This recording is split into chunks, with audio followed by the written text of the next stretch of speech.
Hello, my name is Adrian Goldberg and welcome to Byline Radio, or if you're listening on Catch Up, to the Byline Times podcast. This time, the Sue Gray report into rule breaking at Downing Street during the COVID lockdown. Gray, a senior civil servant, said behaviour in Downing Street during the pandemic was inconsistent with the rules imposed on the British public. She criticised failures of leadership and said many of the events should not have been allowed to happen.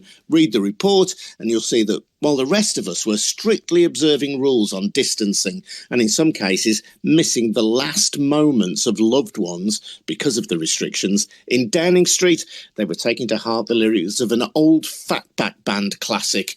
Anytime is party time, and party time is anytime. Johnson says he takes full responsibility for what happened and that he is humbled by the findings, but he insists he didn't knowingly mislead Parliament.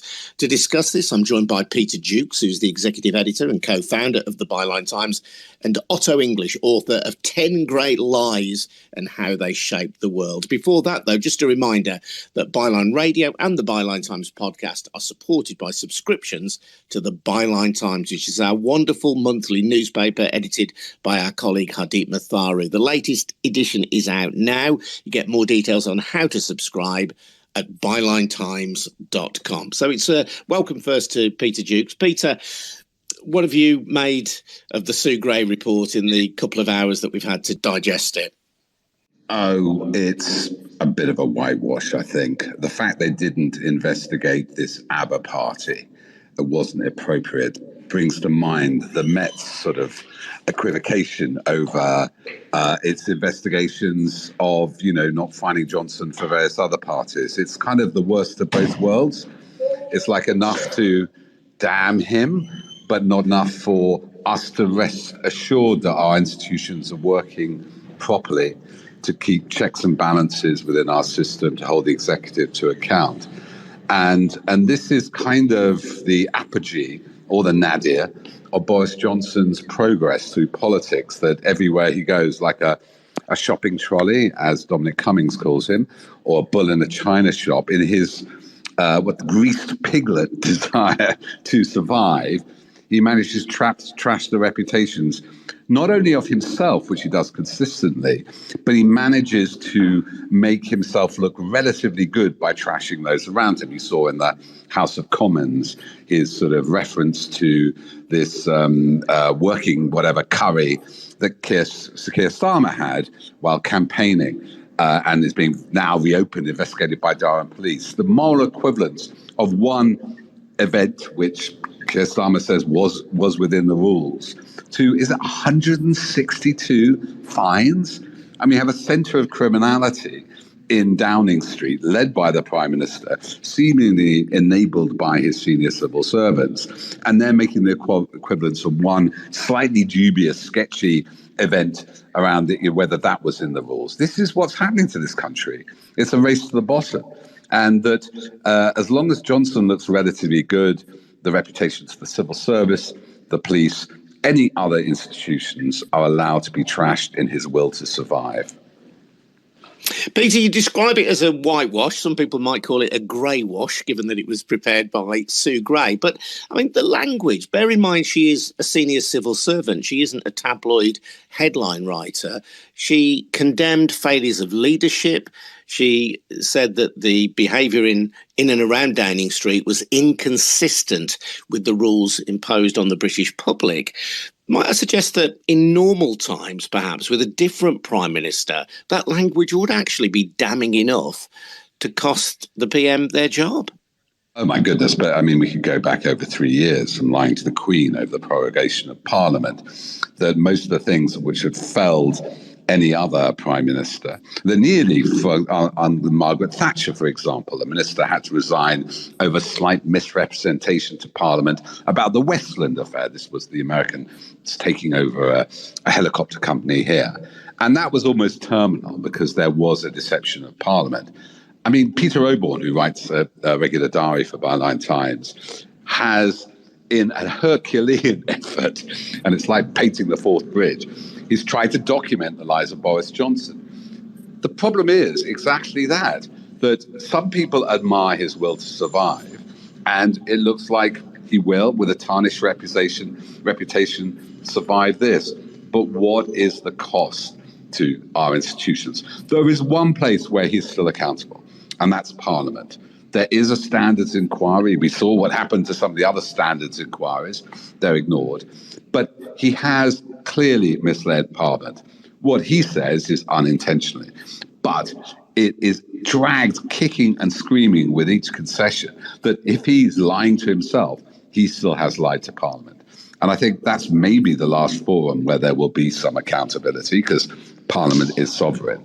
But in the will to survive of Tory backbenchers, will they get the gumption, as it were, to look to the future of the country rather than just the party, or actually to the future of the party? Because a lot of those seats are, the only way Johnson survives the fall in his poll ratings, which have died ever since the scandal emerged at the end of last year, is by saying, terrifying us over the other side. We'll wait to see if there's accountability there. But in the meantime, we're just stuck with a government which is focused on survival. It doesn't care about the cost of living crisis, makes a lot of noises about Ukraine, but most of that stuff was done before, isn't great on refugees. So we live in this hiatus, and I must say a very Trumpian hiatus, whereby the investigations into the wrongdoing, with the help of the tabloids, with the help of very partisan politicians. I think one MP said yesterday on Channel 4 News, of course I support him in his lawlessness. This is the lawmakers being lawless. Those parties were centre of lawlessness while we were all locked down. I couldn't celebrate my son's 30th birthday, Christmases, all kinds of things. We all suffered. And now we're saying we're proud of that. That is bad for the country. And, where does it end? Otto, firstly, your take on Sue Gray. Well, I've powered my way through the report, so I won't say I've read it in any depth. It doesn't feel to me like it's hugely condemnatory. I mean, it does hold the government to some account, and there is some interesting detail in there, but it's it's written in classic Whitehall ease, isn't it? It's not coming down hard enough on the players in this.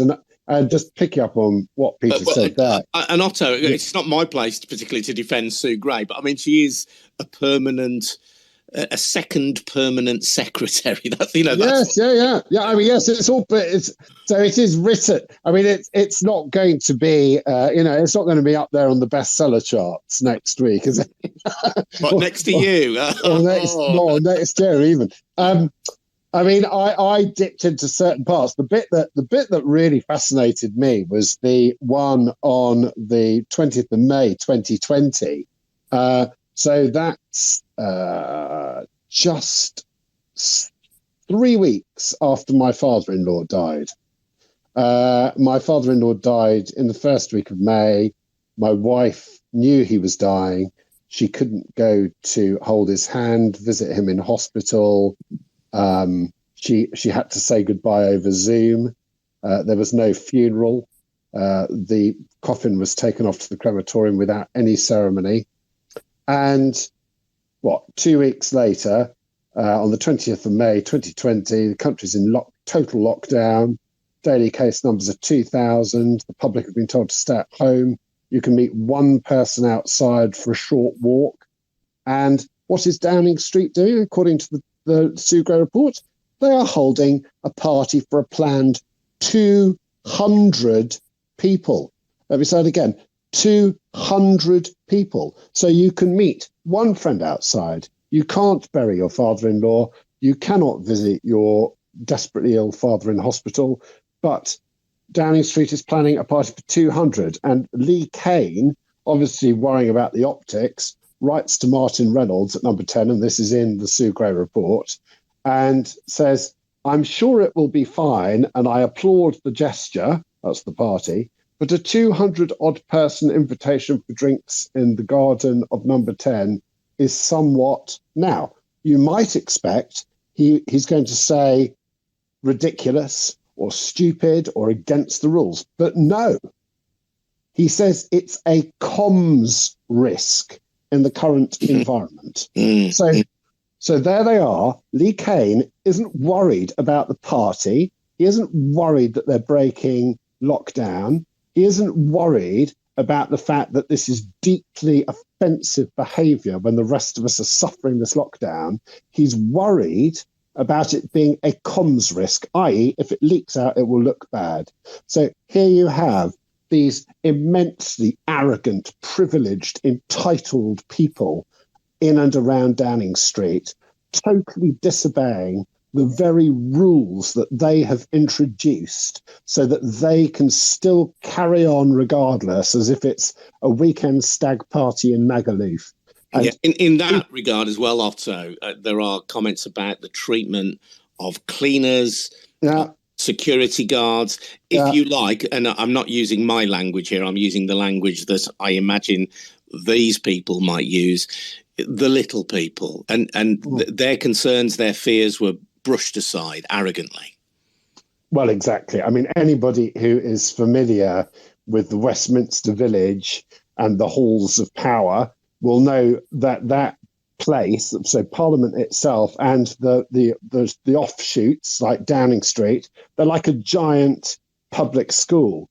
And in public schools, the children and the teachers tend to treat the staff and others with a disregard bordering on contempt.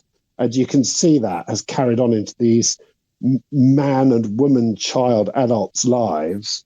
They are still treating with people with contempt. It's contempt for us. It's contempt for their staff. It's contempt for the nation. That's my hot take. Peter, we have this kind of strange choreography around the initial commissioning of Sue Gray's report, which was seen as perhaps an attempt by Johnson to kick the can down the road, when it appears that her report is about to be released or might soon be released. The Metropolitan Police, who until that point had shown no curiosity, no interest in prosecuting, suddenly become involved. That then delays this report.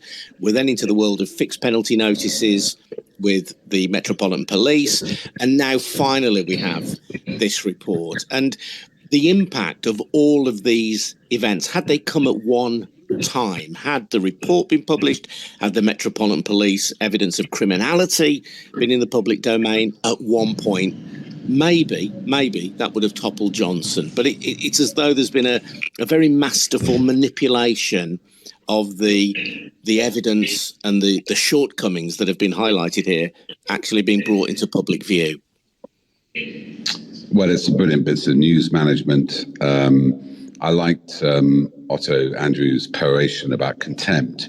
Just on that, I mean, this is clearly now we live in Bullingdon Club, Britain, where Boris Johnson was a member, so was David Cameron, and they burn £20 notes, though he didn't do that himself, but the club did, in the face of homeless people. So, yeah, the news management, the way the Mail wheeled round, and so did the Sun. This is awful, Keir Starmer. Awful, got to be investigated. And then, we're bored of Boris Johnson's law breaking.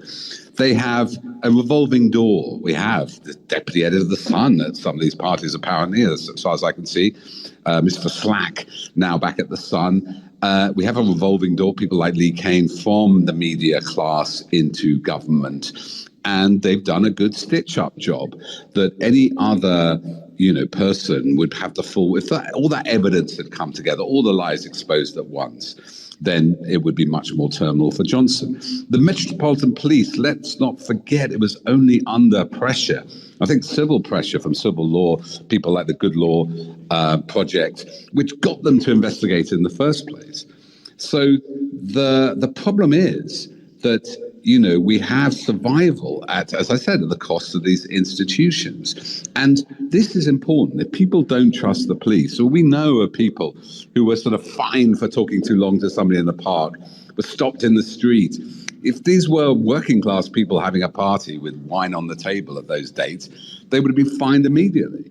And that sense that there's one rule for them, one rule for us, is deeply corrosive to democracy. I think, that's why it's really hit home, isn't it, really? I think there are worse scandals, billions poured away in dodgy PPE contracts, but this echoes the ethos of this, that there are, Boris Johnson, he likes to claim he's a liberal, he's a libertine and a libertarian. Sadly, there are portions of the population, there are vast portions of Parliament, as we can see from the investigation of multiple sexual offences, who admire that, who emulate that, would like to get away with it like a greased piglet.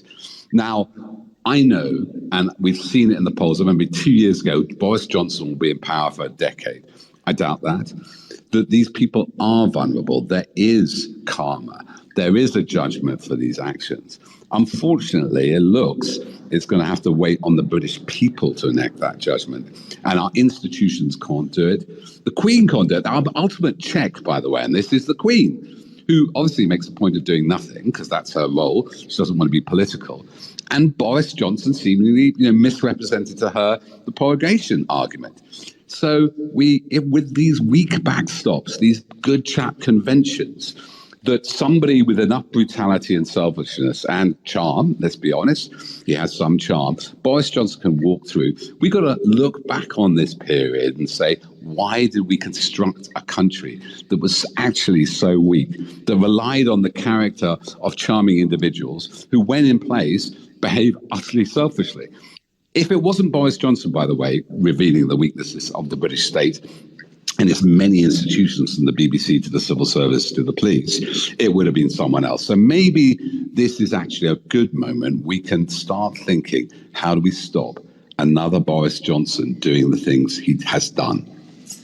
I do want to take a call in a moment from Ian, who's chosen to join in, which is wonderful, Ian. Thank you. But as you were talking about media influence there, Peter, when I was discussing this with our colleague Hardeep Matharu yesterday, I raised the spectre of Leveson 2. And I'm sorry to go over this old ground, but I find it rather obsessing me at the moment. And this was due to be an investigation by Lord Leveson into the links between the police, the media, and politicians. And it was eventually scuppered by the press themselves, who, as we understand it anyway, pretty much told Theresa May, when she was Conservative Prime Minister, if you want our backing, if you want the backing of the traditional right-wing tabloids in this country, you better call off the attack dogs and you better drop Leveson 2. But all of the factors that made Leveson 2 relevant are pertinent here. Yeah, let's not forget the origin of Leveson 1, the phone hacking scandal, was that in 2006, the counterterrorism had found that News of the World had extensively hacked the voicemails of Andrew and Harry, William and Harry, the princes. And then they arrested the phone hacker, one of the phone hackers to News of the World, there were more, and found 6,000 records, which they then buried. It was only, by the way, thanks to the DPP at the time, Sir Keir Starmer, or Keir Starmer as he was then, that they agreed the law said all phone hacking, voicemail interception, interception was illegal, and they opened it up, and lo and behold, they found thousands of victims. So the police have this history. At that point, senior officers worked for News of the World. There was lots of money going under which we have a lot of prosecutions or from police officers and public officials receiving money from the newspapers.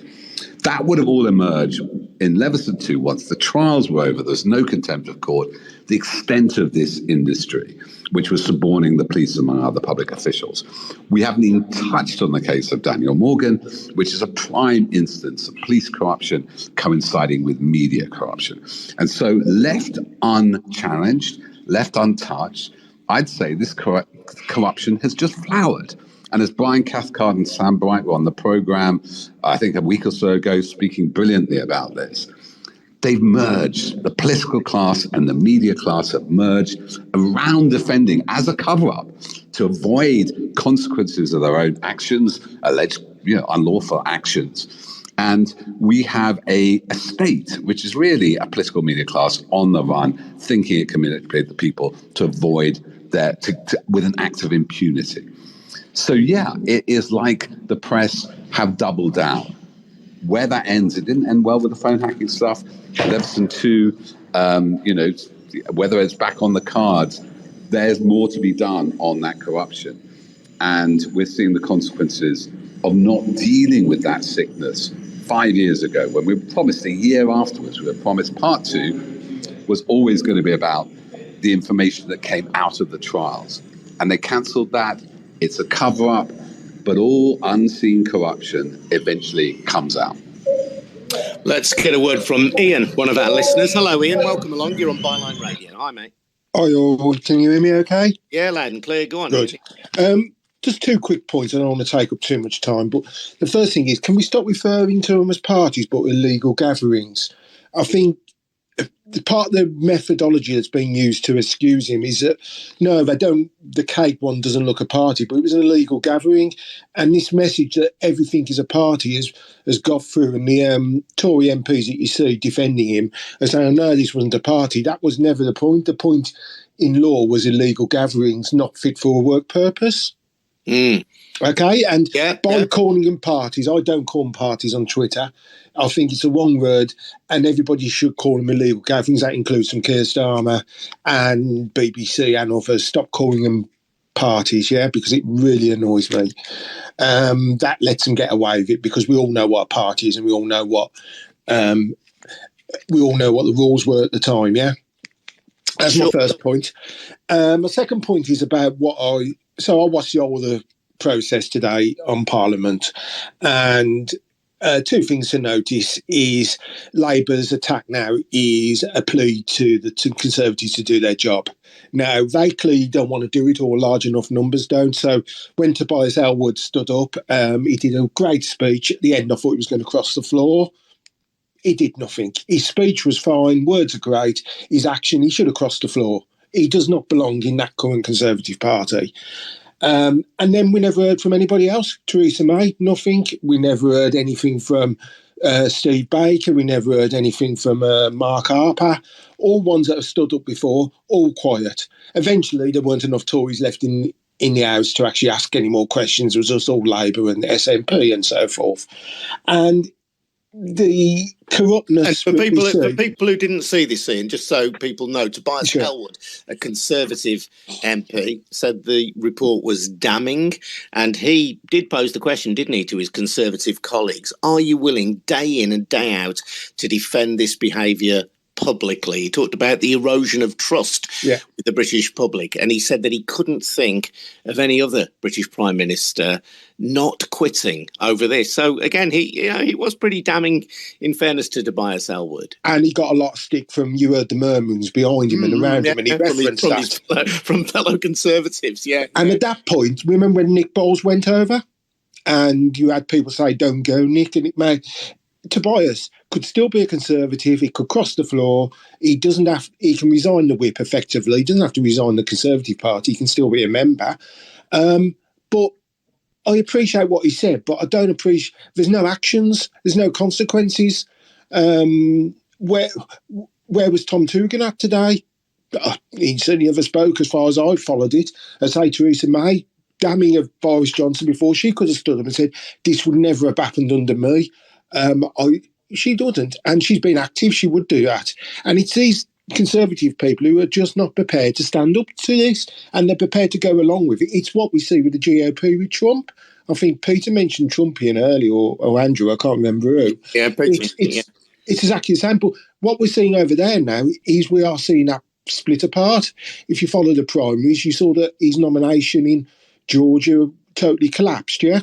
Yes, yeah. And these people don't last forever. And let me bring Otto in on this, Otto, because it is a curious feature of the Conservative Party that Johnson's rating in the polls do not suggest that he is any longer an asset for the Conservatives, yet they still cling to this belief, perhaps based on his result at the last election, of course, the 80-seat majority, the supposed winning over of the red wall and all that, as one Conservative MP put it to me, Otto, that he reaches parts that other Conservatives can't reach. I'm not sure that's true anymore.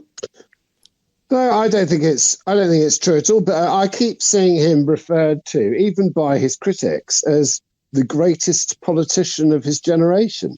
And what they mean is that he has such an enormous disregard for the truth that he's just prepared to lie his way into power and grab power. Now, if that is the standard now, if being the greatest politician of your generation means that you're just the biggest liar, what state are we at? And Peter, yeah. I thought, but Andrew, Peter, can I just say as well, for people who are confused, you're on here as Otto English, but Andrew is your real name, just in case people are confused by that. And I slip into calling you both. I think this is this is a question as well I would point about the way in which politics is covered in this country on mainstream outlets like the BBC and even to an extent on Channel 4, is this obsession with process. And by the standards of process, Boris Johnson is a great politician because he's managed to wield the levers in a sufficiently agile way to maintain his position. If you're concerned with the machinations of politics, he is a great politician. When you look at what is done, what matters to people, then I mean, well, that's a very different story. That's the other thing. I mean, you know, I'm going to avoid making a Mussolini or Hitler reference, but you could apply the same logic to them, couldn't you? I mean, but anyway, the thing with Johnson is he never does anything. He never delivers anything. So when he was mayor of London for 8 years, he delivered one thing, which was the route master, the SAP's route master buses, and arguably that funny little cable car over the Thames. He didn't. Oh, the route master buses. The route master buses, by the way, Andrew. Yeah, had to go back in, didn't they? They needed to have some ventilation. Yeah. I mean, a complete back in afterwards. There was a complete white elephant. Standards, you know. I admit they do look nice. Yeah. But they cost £1 million a piece. And this is the phony nostalgia of the Johnson wing, you know, the Ladybird libertarians who can't look forward and are forever setting their standards by the designs and the purposes of the past. Although, as Peter touched on earlier, basically we've got Edwardian political systems, or even Victorian, or even older than that in some cases, medieval political systems, which were all built on a sort of sense of the not always right, but the belief that a gentleman's word was his bond, and that you could trust a British person's word, you know, out there. If it doesn't work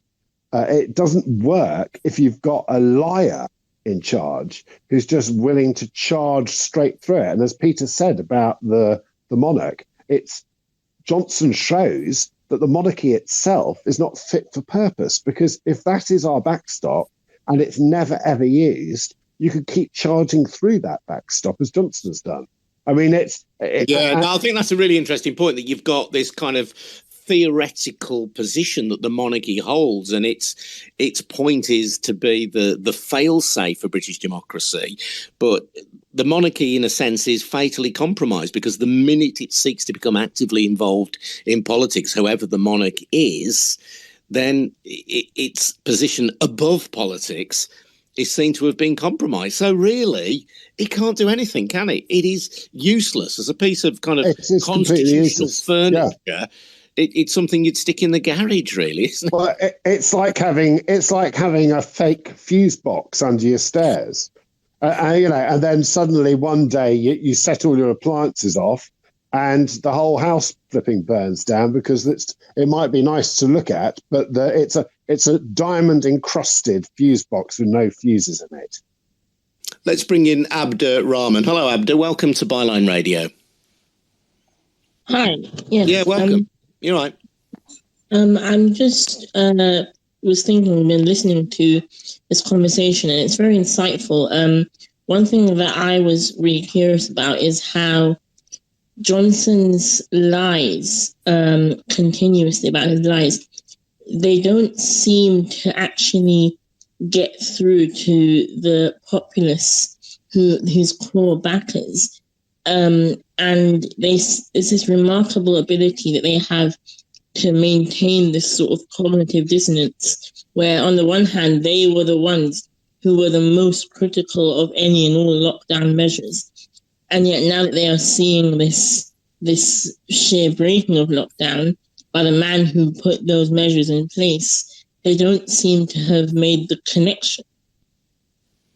The point you make is a good one about the way in which these lies don't seem to get through on the doorstep, although perhaps Johnson's poll ratings tell a different story. But for a long time, I've got a good friend who's a local councillor in a local authority in the West Midlands. I've got a couple, actually. But one of them, who I discuss kind of Johnson with quite frequently, said that on the doorstep, certainly until the last local elections, if he ever raised the question of Johnson's honesty or his lack of probity, people would just shrug their shoulders and say, they're all the same. They expect politicians to be dishonest and deceitful.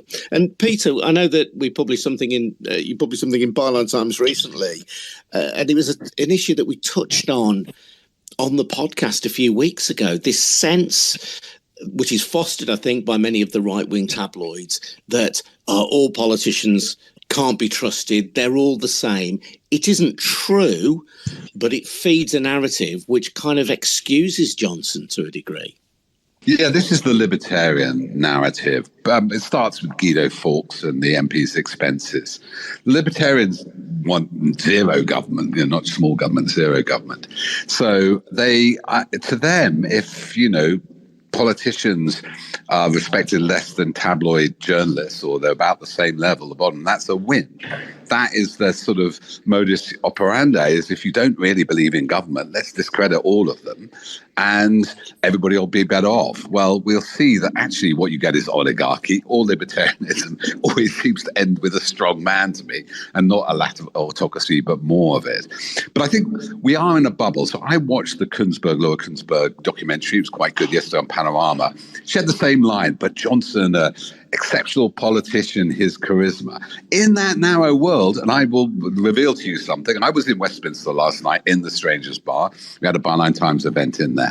And in that narrow world, you can see that compared to the public school and Oxbridge College ennui of the place, Boris Johnson's an interesting guy. I've met him. He's not that interesting. I only met him once. But compared to that, and in the media world, here's a big fish. In the media world, there's narrow public school maybe educated editors who run Fleet Street, the correspondent. He's an amazing guy. He's free. He's funny. In that world. In the bigger world, once people see through it, and the public are seeing through it, Byline TV's interviewed them, it ain't going so well. But here's another thing, really important, and ultimately really important for the country. Alexander Hall, a former diplomat who writes for us, she attends many conferences, talks to foreign policy experts in America and Europe. They all think he's a joke. Even they go, well, he's doing okay in Ukraine. There's a lot of noise. But they don't trust him. He breaks international law.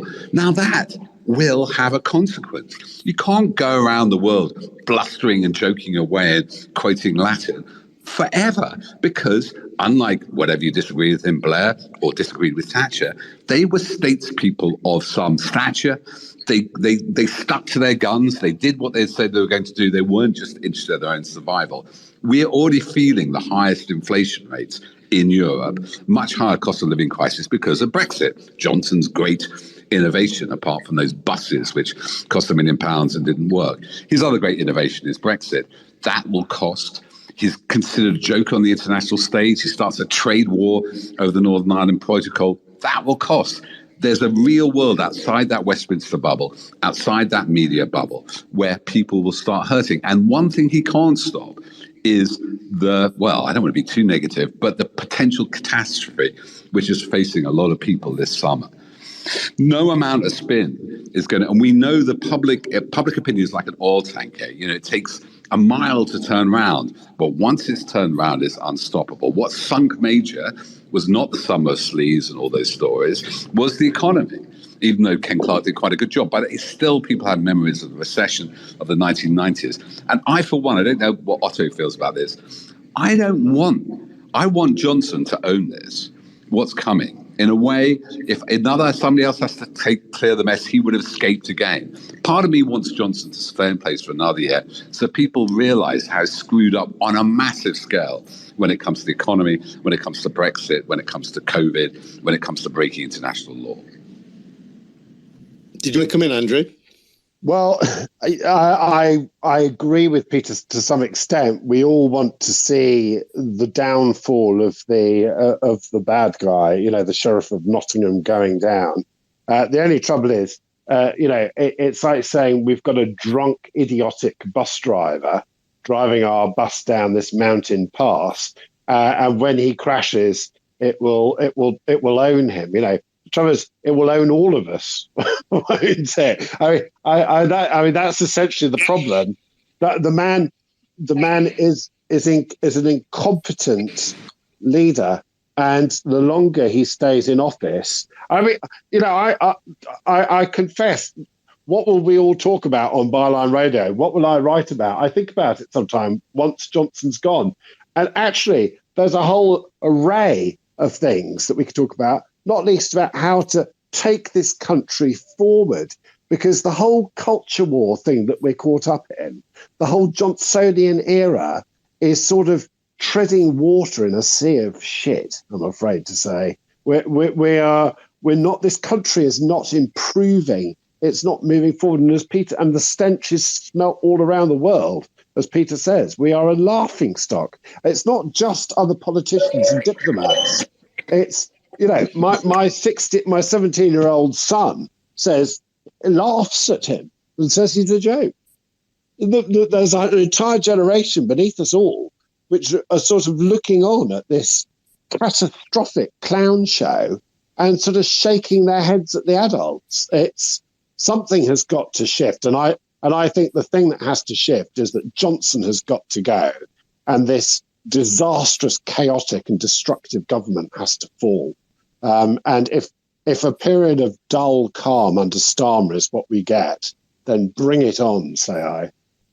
Peter mentioned Byline TV, of course, just a timely moment to remind you that if you like what you're hearing, if you're enjoying Byline Radio or the Byline Times podcast, or indeed you enjoy watching Byline TV on Friday nights at 8 o'clock, check out the YouTube channel, then you can support all of that great work by taking out a subscription to our brilliant monthly newspaper. Yep, a traditional ink and paper newspaper. It's called the Byline Times, and it really is rather good. And if you take out a subscription to it, and there is exclusive content in the monthly newspaper that you don't get anywhere else, if you do take out a subscription to it, then you're helping to fund not only that paper and brilliant writers like Otto, but you are also helping to fund the TV station, Byline Radio, and the Byline Times podcast. You get details on how to subscribe at our website, bylinetimes.com. That's bylinetimes.com. The defensive mode is already out, if you like. Simon Clarke MP,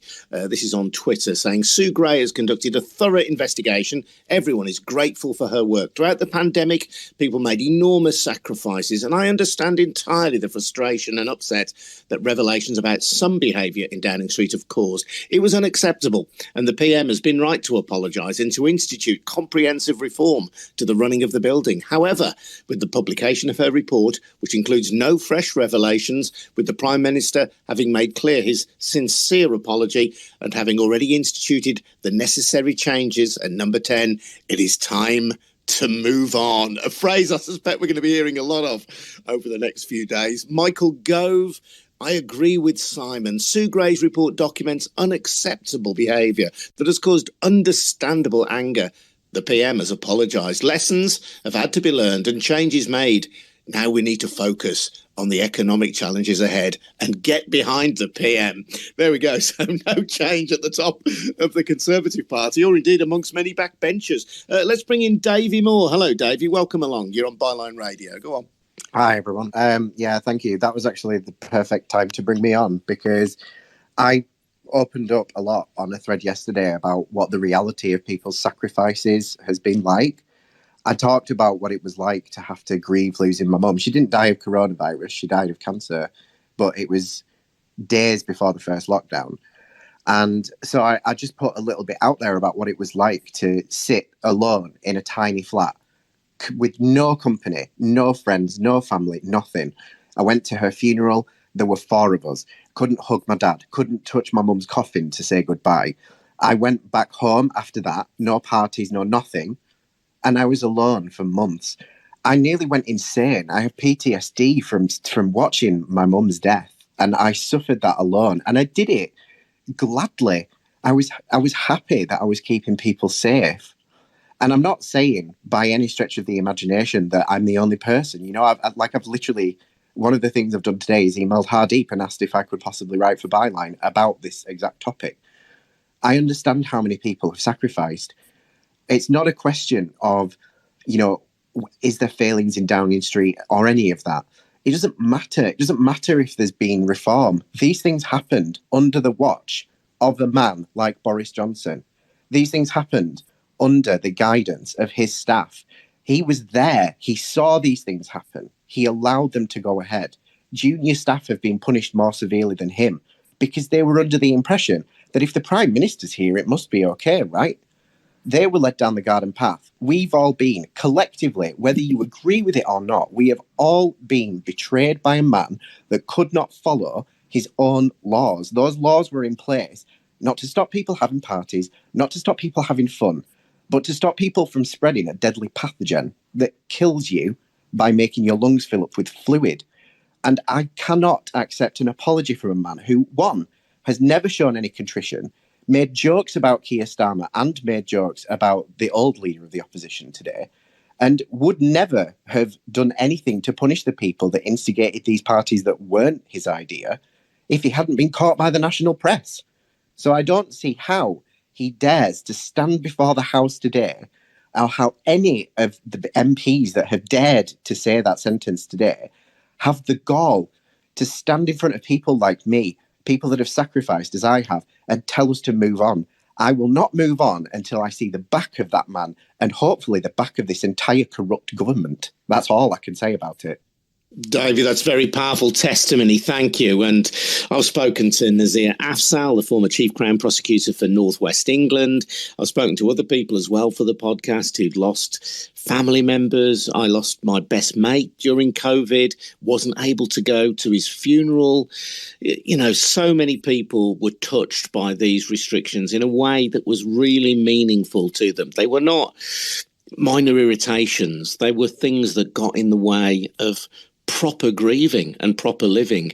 But most of us took it on the chin for a good reason. We understood and accepted that there was a logic behind not meeting up in large groups. We did it for the greater good. That's a really, really good call, Davey. Thank you. Toby, welcome to Byline Radio. How are you? You're right. Afternoon, everybody. Hello, Davey, Peter, Otto. I think my biggest point that I'm looking at now is that we sort of are watching a man who's indestructible at the minute. You know, we all thought that this report would take him down. The wallpaper stuff, corruption. There's no way that you can get away with that level of corruption in public knowledge and still be a sitting Prime Minister. He's completely washed over it. Then we've got the parties, and we all thought Sue Gray would save the day. Sue Gray will come in with a report and it'll be so bad, it'll take him down. We're realising today that Sue Gray's not going to save us either. Dominic Cummings comes out and says he's going to take down Boris Johnson, and we think Dominic Cummings is going to do it. We've seen all his cards. He's not going to do it either. His own politicians, we all thought that his own politicians must write this letter to the committee to take him down. They are not going to do it.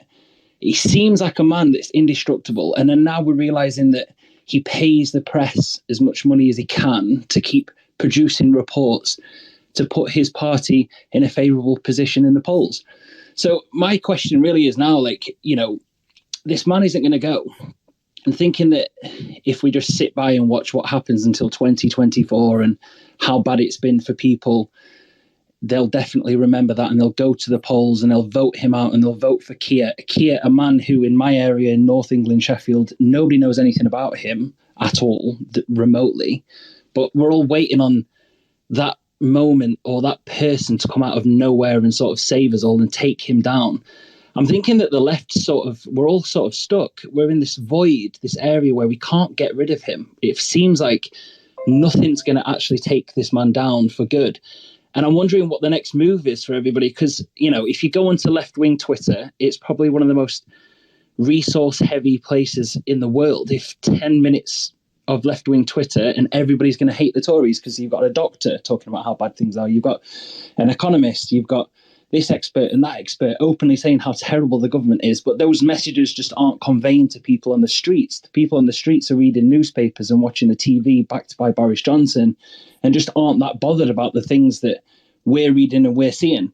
With his Toby, I'll bring Peter in on this, because Twitter is only a tiny niche, isn't it? Although it's a very popular social media site, and we're using Twitter Spaces now, it is only a tiny niche, and it does attract both right and left, I think, a certain type of people, myself included, I suppose. But Peter, you and I have discussed this before. Certainly on the left, this obsession with fighting the war of Jeremy Corbyn. I mean, the left would sooner destroy Keir Starmer, the Corbynite left, some parts of it anyway, would sooner destroy Keir Starmer than see Boris Johnson removed, it seems to me. Oh, we've lost Peter for a second. I'm not quite sure what's happened there. You still there, Peter? Otto, did you want to talk to that? I mean, you'll be aware yes. of it, the whole kind of scenario around attacking. So let's take the Ivo Delingpole situation, which is Keir's beer in Durham, which is a very curious story indeed, because you've got this situation where this student happened to be passing where Keir Starmer was having a curry and a beer, and happened to snap this photograph. Well, Ivo Delingpole, who took that photograph, it happens to be the son of James Delingpole, who happens to be Boris Johnson's best friend from Oxford. So that story is bad enough, but then people from the left, I won't name names, but pro-Corbyn people in particular, some pro-Corbyn people, because people have been bringing me up on Twitter about this. It doesn't mean that all the people who supported Corbyn have turned on Keir Starmer, but they've leapt on that story and sort of said there's some equivalence between Keir Starmer drinking his beer and having his curry whilst he was whilst he was campaigning, and this mountain of evidence of parties at Downing Street and this total disregard for the rules. I find it deeply, deeply dispiriting that is happening, because it's a total distraction, and it's a distraction that has been placed there by some of the very worst people, which is the Delingpoles of this world. So if people want a better government and a better future, we're not all when we're offered the box of chocolates, we don't all get to choose the walnut whirl. Sometimes we have to go for a chocolate that we don't exactly want. Not that the chocolates are life and death, but that's. I'm enjoying the analogy. I'm thinking of the obviously purple. A walnut whirl. No, not the purple one. Not the purple one. It's the walnut whirl everybody wants. Not everybody wants the walnut. Not everyone can have the walnut whirl. You can have the walnut whirl. I'll have the walnut whirl.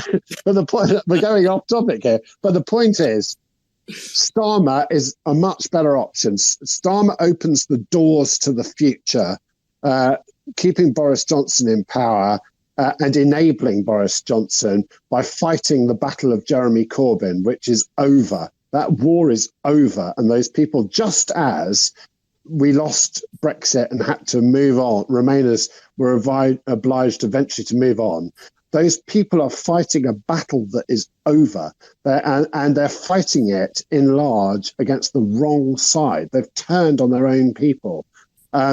So the battle to be fought The battle with the tiger in the room, if you like, is the battle with Boris Johnson. Don't fight the imaginary curry battle of Durham in your heads. That's what I would say to people who are still doing that. Toby, do you recognise that? You know, that there is certainly, and again, I don't know how representative that group on Twitter is of the wider Labour Party or of wider society. I'm not a member of the Labour Party or of any political party.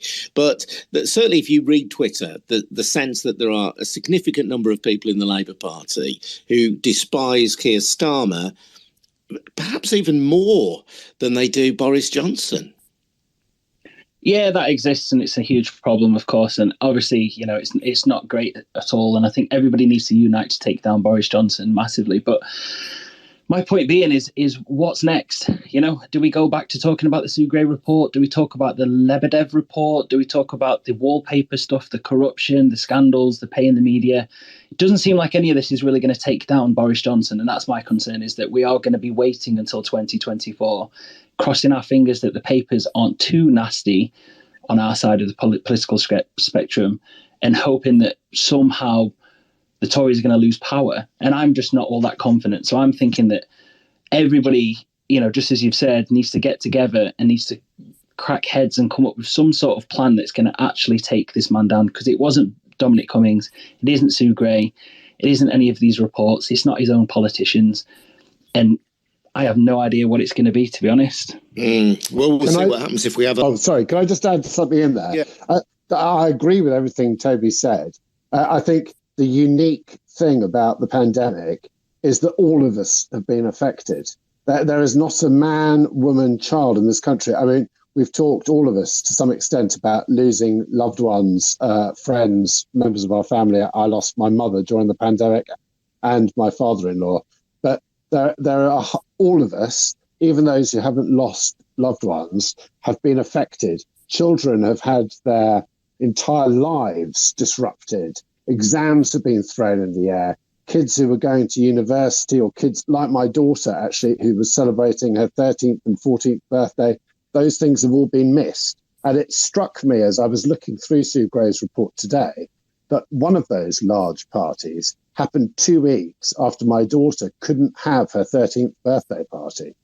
And that was a big event in our lives. That was a big moment, and we lost it. We couldn't have a party. We couldn't have friends around. We couldn't have balloons or cakes. Her friends had to drive past to the front of our house in a calm wave.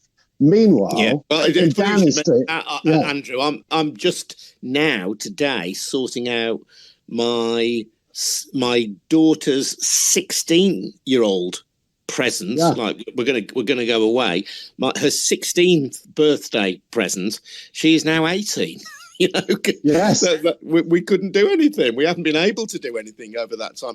Well, is that? No, but my final point is this. Yeah. I think people won't forget it. I think there are millions of people in this country. I think the Tories think they can charge on, but they think they can get away with it, and that everybody will just let it wash over them.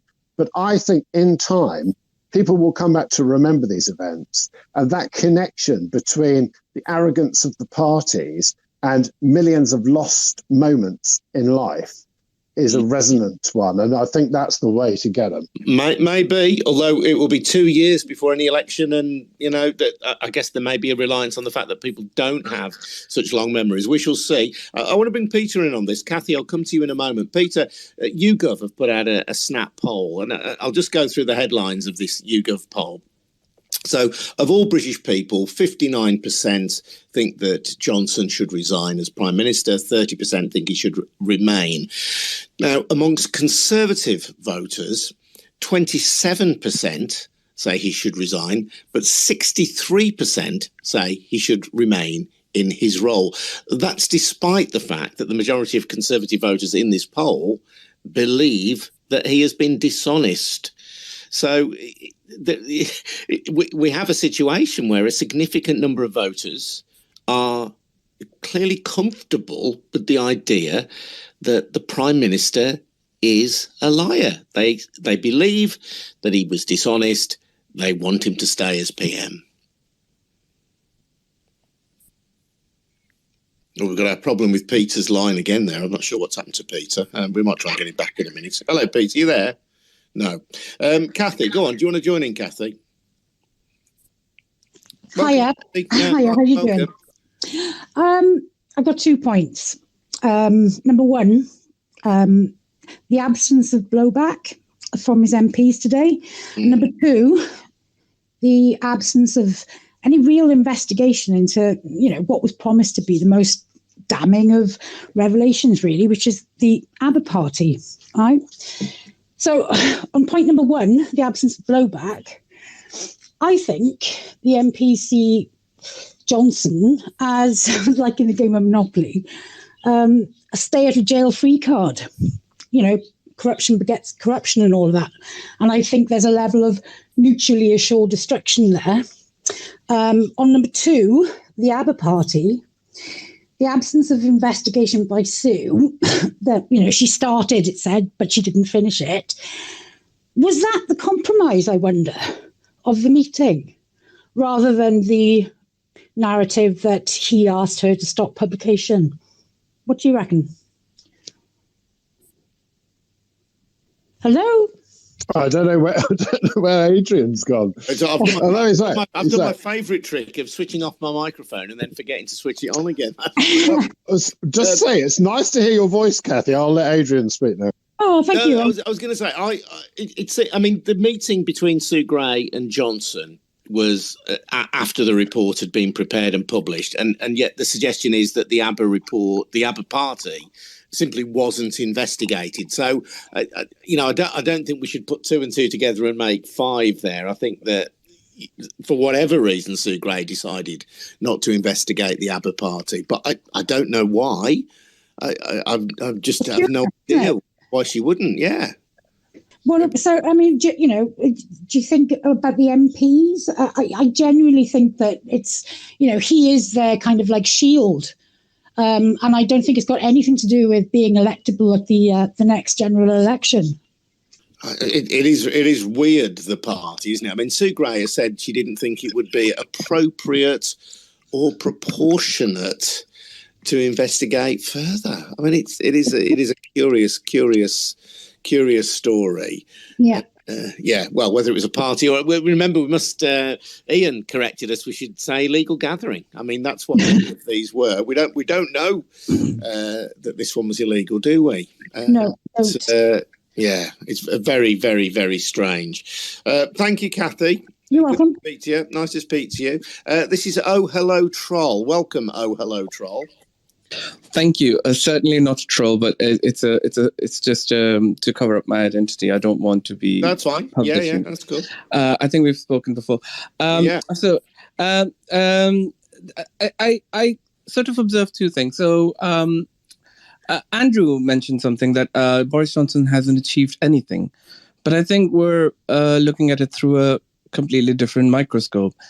He has achieved a lot, just not for the people who need it. He just has achieved a lot for his party donors. That's all he's done. The other thing that I wanted to mention was Peter mentioned that we've got basically a media political party, a media political class. That's all well and good in saying in terms of what the observation is, and we can all observe what it is. But how do we dismantle it? Because that is what is hurting this country, and that is what is hurting the common people. Because we're already deep in a cost of living crisis. Whether or not that has been made worse by Brexit, in my opinion, it has. But I don't know whether. But it's how do we sort of dismantle that? How do we climb down from this ledge that we have sort of pushed ourselves into? And I say we collectively as a country, because as Adrian, you mentioned that the left was attacking each other over Jeremy Corbyn, but and I agree with you, we do need to stop attacking, both camps do need to stop attacking each other, because we do have a common goal in front of us, which is to get rid of Boris Johnson. But how? Because as, who was it? Toby, was it Toby that mentioned that it seems like that Boris Johnson is sort of invincible in all of the battles that he's fighting right now, and none of the battles that he's fighting are in the interest of public good. He's not fighting in our corner, but that's what I mean. No, well, it's the question you raise about Brexit, by the way. I mean, clearly that there are issues in the global economy now that are affecting all developed economies, and the war in Ukraine being one of them. So it'd be dishonest to suggest that Brexit was the sole cause, perhaps even dishonest to suggest it was the primary cause of the cost of living crisis that we're going through. But the Centre for Economic Performance. Yeah, and I do. Sorry, can I just finish the point? The Centre for Economic Performance at the London School of Economics said that Brexit, on its analysis, had caused a 6% increase in Britain's food prices. So, assuming the economists at the LSE are to be believed, Brexit has had a negative impact on the cost of living. Yeah, and can I just say, Adam Posen, who appeared at the festival, runs PIE, he just, an American institute, has analysed this and he's done the graphs. Yeah, there is extra inflation caused by labour shortages and a trade war against ourselves. Brexit is clearly, we can't deny it is a bigger factor for us, let alone the rampant inequality and the cronyism we see. But that speaks to the heart of what we can do about it. Now, obviously, because I was blocked off from my Twitter space, I couldn't respond to your point. We're in a little bubble, right? And this bubble is left-wing. Or left of centre, though, we have One Nation Conservatives writing for Byline Times, Green Party members, Lib Dems. I think there's a much broader alliance than we think on these matters. And the message is spreading as the papers need financial support from the government because people aren't buying them and advertisers don't trust them. So there is a space. One thing I wanted to say about this left-right conflict, if you like, the way we can all gather around, and elements of the right don't agree with this, and I'm afraid some elements of the left don't agree on this, and that's the rule of law and factuality. If we make a mistake on Byline Times, we immediately issue a correction. There is, mainly on the right, on some elements of the left, that truth can be sacrificed for the greater good of socialist paradise, that the rule of law is really a bourgeois institution, that these things which we call democracy are in the way of progress. I think we've got to rally around. Of course, there should be more unity, but it can't be a unity like around the tabloid values of Keir Starmer's Currygate, because that's just a recipe for chaos. And so I am optimistic. Boris Johnson is in a much worse position than we'd ever imagined when he assumed power with that 80-seat majority. Dominic Cummings has left him. Munira Mirza has left him. Various key people like David Davis, who I bumped into Parliament last night. And, who's the guy? Steve Baker has said he will resign. We mustn't be. This is a critical moment. And it will be us rallying around. Okay, I might disagree with some Corbynites on this, Lib Dems on this, Greens on this, One Nation Tories on this. But we have a common language of truth, of democratic accountability, which we sort these things out and not just will to power and Trumpian lies, because the ne plus ultra of that, the ultimate destination of that, I'm afraid, and I'm being extreme here, but is Putin's Russia, where it's all media manipulation. It's all lies. You find an enemy. We have migrants at the moment and refugees, and it ends in violence, just as these tragic stories. And sorry to hear about Dave Moore. I wanted to respond. So many tragic stories of people and their loved ones, of birthdays and funerals missed. That is real. That is not. We abided by the rules because we were saving lives and they didn't care. That matters, and that will carry on matter. And the historical record, especially if Otto writes it, it will matter. Let's bring in Imran Raja. Imran will be our last caller for this broadcast. Hello, Imran. Welcome to Byline Radio. And as I say that, Imran magically disappears. Otto, can I just make a point based on what Peter said? You have a final say anyway. So what was being said there really about the journalism and all that kind of thing? We live in this very narrative age, and Johnson is a storyteller, and so is Gove, and so are many of the people high up in the Conservative Party, and they have basically created this narrative and seized control, to use a hackneyed expression, of the narrative. And the narrative is about culture wars and wokeism and getting Brexit done and all of this kind of stuff. the people who oppose Johnson, and I think, as Peter and everybody else has said, actually, it is a broad coalition of people. There are Conservatives who oppose Johnson, and there are people right across the political spectrum who oppose Johnson. The people who want to de-seat Johnson and take us through the doors into the brighter future of Walnut Worlds, those people have got to take the narrative, but they've also got to create a narrative. They need to create an attractive alternative narrative to the chaos narrative that we are living through. And that was just the last one I wanted to make, really. Okay. Is Liz there? Hello, Liz. Hi, can I ask everyone to stop creating a narrative and start speaking the truth? I've worked in the team. I know exactly what's been going on, and I think it's time to tell the truth and be honest about what's happened. People are being thrown under the bus a lot on this, as civil servants, as senior leads, and he's accountable for his actions. There's always somebody accountable. Sue is honest in her approach and her belief in everything, but I honestly believe we need to stop shouting at civil servants and people that have helped write this. There is and talking about a narrative, we need to stop defending and partially defending and saying the right thing, what we think the media wants to hear, and actually just stand up collectively together and say, Boris, I'm sorry, you lied, you got caught, you're out. And it's very simple. I don't see why we're defending anything or why we're justifying anything. He needs to go. And I know firsthand, he needs to go. Liz, when you say you know firsthand, then what? Are you a civil servant? I am, yes.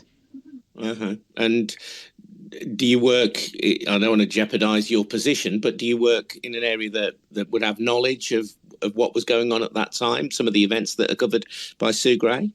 I do, and I'm not attending. I didn't attend any of the events, but I'm aware of them, and I've worked on it, and I do know what's happening.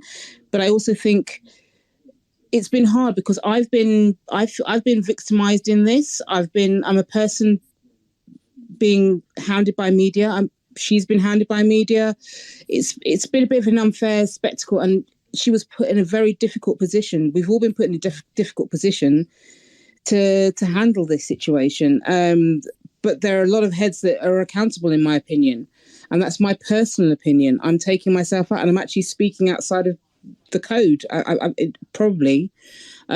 not putting myself to that, but I want everyone to stop talking about the little basic facts of what's coming out of the report. Nothing has actually changed effectively. It's just been confirmed more and more. And it's a case of collectively work together to actually make him realise, it is time to go. We've got so many bigger things to worry about. The cost of living, the issues that need to be addressed are not being addressed.